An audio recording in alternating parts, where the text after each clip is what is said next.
Hello everyone, Sunny here, and welcome back to another episode of Bugrock of the Week. Today we're going to be checking out the newest 1.17 betas for the Bedrock edition of Minecraft. There is a lot of things that have changed in these recent betas, so many bugs that we need to pay attention to, that way we can make sure they get fixed. So many bug fixes, like probably around 100 bug fixes, which is always good to see. We got some parity changes, some additional features, and some more caves and cliffs features, like the Glow Lichen being added. Overall, we have a lot of stuff to cover in this jam-packed episode, so let's hop into it. Just gonna mention this at the start of the episode, anything that I mention in this video that is related to the Caves and Cliffs update or Caves and Cliffs features, those will not be coming to the main releases anytime soon. However, any bug fixes or small features or parity changes or anything that is not specifically related to Caves and Cliffs, that stuff will likely be coming in the next 1.16 update, releasing in the next couple of months. And jumping right into it, we have a couple of new small features from the 1.16.230.50 beta, and this brings us the Glow Lichen. Basically, Glow Lichen is a somewhat retexture of the vanilla vines that can be placed on different kinds of surfaces. It glows, of course, as you can see in the name, and you can bone meal it. Now, whenever you bone meal it, it kind of grows into one of the cardinal directions, and you can either harvest this with Silk Touch, just like normal vines, or you can harvest it with a pair of shears. Now, you can also toss these things into a composter if you feel like it. Now, this can also be grown on all sides as well. As you can see, it can grow on multiple different faces of the same block. But the thing about that is when you break multiple faces at the same time, you're only going to get a single item from it. So not really the greatest. It's basically a retexture of vines, like I mentioned earlier, but you can't actually climb up these ones like you can with the actual vines. Currently, these do not generate naturally in the world. You have to get them from the creative inventory, but once the new cave generation is added, then these are going to be generating randomly throughout the caves to make it much easier to see in the giant caverns and stuff like that. Now, these can actually be waterlogged as well. As you can see, you can place them in the water, you can bone meal them inside the water, of course, and that's pretty standard and straightforward. It does appear that they actually block the flow of water, and that's really it for the Glow Lichen. So now we have a retextured weeping vine in the form of the glow berries and glow vines, and now we have the Glow Lichen as well, which is a retexture of the vanilla vines. Overall, I'm not really that upset. I think this is going to be used a lot in a variety of amazing builds because it's a really good like floor block, a really good like mossy cobblestone addition kind of block, and it glows because it's Glow Lichen. This beta also brings a lot of new Android additions as well, so if you are playing on an Android device running the Oreo operating system or newer, you will now be able to use a wireless keyboard and mouse on your device and play Minecraft using that, which is huge news. You guys can now enjoy the best way to play Minecraft, basically. Keyboard and mouse is really where it's at, so try it out. Tell us what you think. This update also adds a lot of other great additions for Android players and devices as well, so overall, pretty solid stuff. Before we hop into all of the bug fixes from the betas, I have a couple of updates to the previous episodes. First of all, you can plant the little small drip leaves on clay blocks. As you can see, this is something I was not aware of when I was recording the previous episode when these got added, and as you can see, you can't place them on anything else except clay. Of course, they can be placed under water, which is pretty cool, and it appears that every time you place one, they are always like 2 blocks tall. I wonder if that's the case in survival as well. Yeah, they're just always 2 blocks tall. Interesting, so that's kind of a cool thing, and of course the large drip leaves can also be placed underwater too, and then you can bone meal them, and of course when you bone meal a small drip leaf, it'll turn into a big drip leaf, and then you can bone meal that to be much taller as well. A bug that was in the previous beta but appears to be fixed now is the fact that you could acquire these cave vine items, so like the normal cave vines, the cave vines with glow berries on them, but the tip of the vine and then the cave vines with the glow berries on them, and this is the middle vine. So these are unacquirable items. You could acquire these in the previous betas by pick blocking these, and as you can see now, if you try and pick block these, you just get the glow berries. So this has actually been fixed, and we have a new unacquirable item from the previous betas. Speaking of unacquirable items, we have a new mystery item at the bottom of the creative inventory. As you can see on the items tab, we have this mysterious thing. Doesn't have any form of name, and it has a really weird texture. And the previous beta, this didn't have any texture at all unless you dropped it on the ground, in which case it had even less of a spawn egg texture than it does now. Now, I believe that's the cave spider spawn egg or something like that. And if we put this in an item frame, you can see that, of course, it has a little bit of a texture there. So I have no idea what this is or what this is trying to be. You can't place it on the ground. I don't think you can really do anything with it in general, but we got another weird item in the game. How fun. And the last bit of housekeeping that we need to do for the previous episodes of Bugrock is a wonderful idea from you guys in the comments. Thank you to Molly Okami for suggesting this, but whenever you would bone meal a moss block next to cobblestone, it would be really, really cool if it turned that cobblestone into a mossy cobblestone, and I just think that that's like a perfect idea. Why isn't this in the game? This should totally be added to the Caves and Cliffs update. It makes like all of the sense in the world, and then it would also make it so that we could, I guess, more easily farm mossy cobblestone, which isn't really an issue to farm because like vine farms exist. Anyway, I'm going off on a tangent. This is a beautiful idea. There will be a feedback post for the Minecraft feedback site in the description. If you like this idea, you can upvote that post, and hopefully we can get this added to the Caves and Cliffs update. This update also brings us several other bug fixes as well. So now when you shear the azalea leaves and the flowering azalea leaves, they will actually drop correctly, as you can see there. And by the way, we have azalea and flowering azalea leaves. I was not aware of this. But there is another bug with this that is kind of a reoccurring thing on Bedrock Edition. So as you can see, if we shear all these, then they stack together correctly as they should. But if we use Silk Touch on them, then naturally they're not going to stack together because Bedrock Edition is weird. So as you can see, we got one flowering azalea that doesn't stack with the other two. And then if I break this one with Silk Touch, it's not really gonna stack with the other ones. It's just a bunch of silly, and this bug has been around like 1,000 times on Bedrock Edition. It's really nothing new. There's been 2 bug fixes for the rooted dirt and the hanging roots. You can now just directly turn a rooted dirt straight into a grass path, and of course you can still hoe these things to get one of the roots and till it into farmland or whatever you want to do.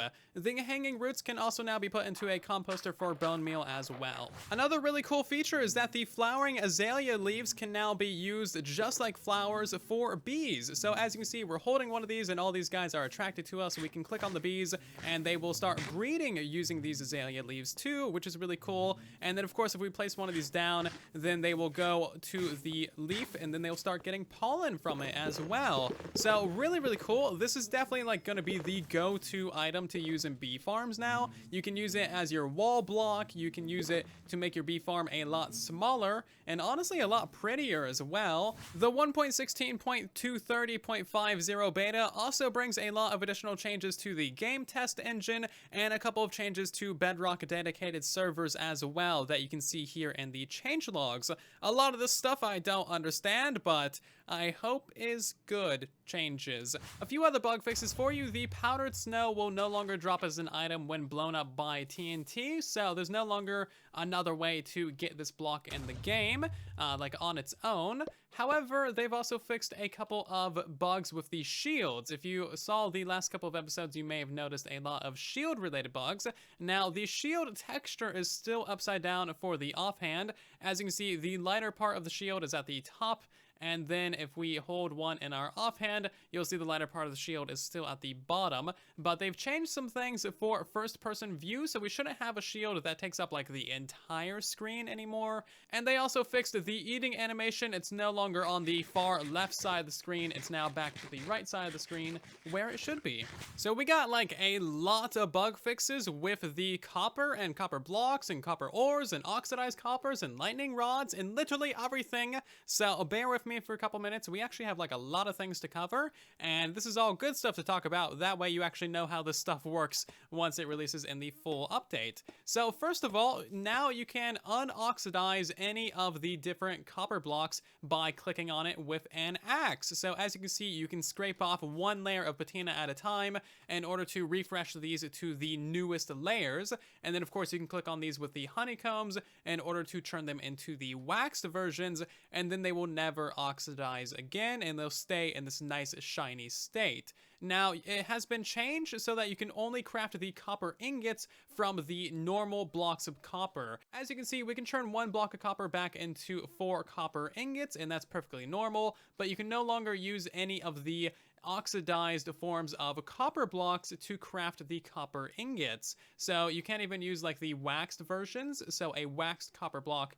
will not give you the copper ingots. Now, if you want to get copper ingots back out of these things, then you will have to, of course, place them down and scrape them to the normal versions, and you should also be able to put these into a furnace as well. You can't put the normal oxidized copper into a furnace to smelt it down, but the waxed versions, those should be able to be smelted into an unwaxed patina-free version. It says this in the changelogs, but it doesn't appear that you can actually smelt any of the different copper forms. So yeah, I've confirmed it. You can no longer smelt any of the waxed copper items to take the wax off of them. Like literally nothing can be smelted in a furnace. And of course that's not quite right. There's some inconsistencies in the changelogs with whether these things should be smeltable or not. They've also fixed like 1,000 different bugs with the stone cutter as well. So they'll now give you the proper amounts of items. They'll now allow you to craft the proper amount of things and the proper types of things as well. Copper is kind of complicated, not gonna lie.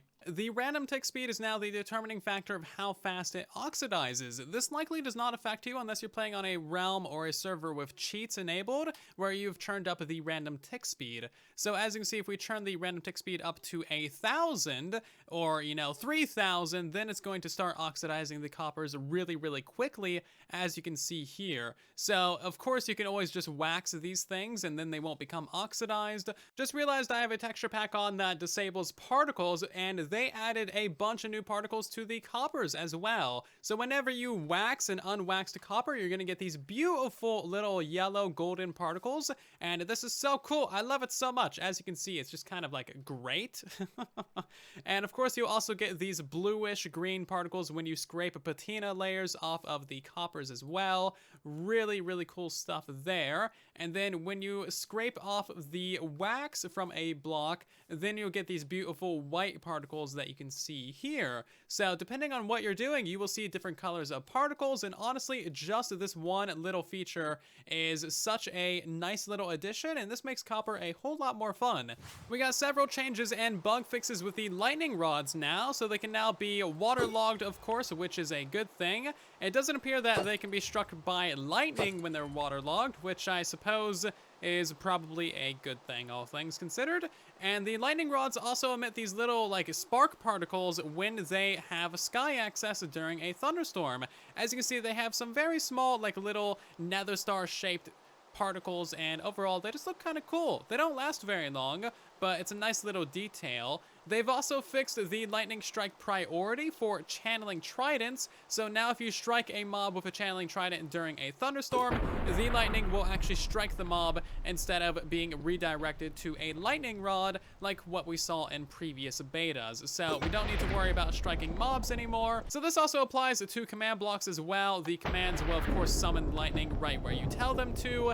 Any natural lightning that comes from a thunderstorm will of course be redirected to a lightning rod if there is one around. We also got the new features with the lightning rods interacting with copper blocks during a thunderstorm. So if this gets struck by lightning, that is going to strip off a couple layers of patina from the copper blocks in the area. This affects all copper blocks in a 3x3x3 area around the lightning rod, which isn't really that big of an area, but I mean, I guess it's kind of cool. It might be a slight change to your builds, to your housing areas, and overall it's just kind of an interesting thing.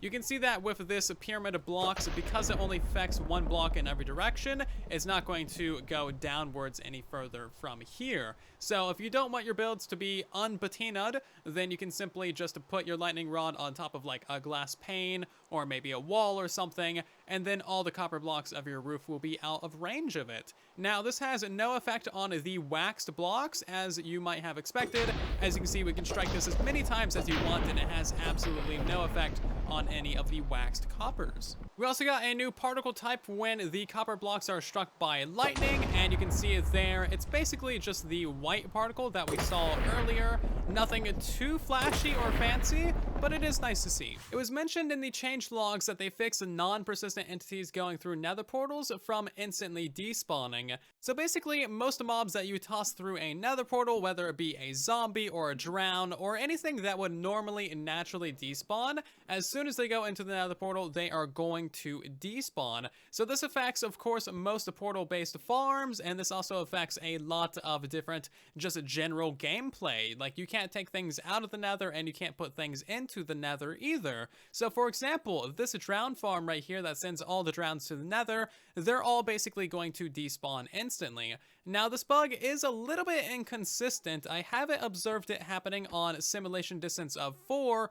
However, as soon as you go to a simulation distance of 6 or above, then you can notice this bug taking effect sometimes. So sometimes when you go through the nether portal to the kill chamber, there will be drowns there, and sometimes when you go through it, there won't be drowns there. So like right now, there's a couple drowns on this side, but earlier when I came through here, there were no drowns at all. So this bug is kind of like halfway fixed, and it needs to be looked into significantly more. Otherwise, basically all portal-based farms on higher simulation distances won't work.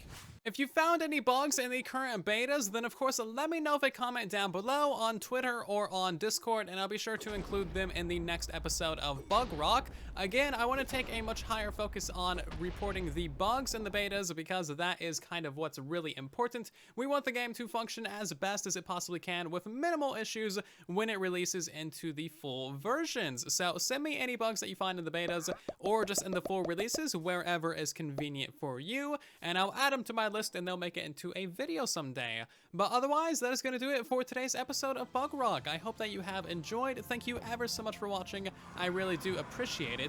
I just got teleported to the nether. Okay, I guess that's fine. I'm doing the outro here now. Anyway, if you like this video, consider leaving a like. It helps out the channel and the video a ton. If you're new here, subscribe so you don't miss future content, and I'll see you down in the comment section and in the next one. Thank you ever so much for watching. And then there was silence.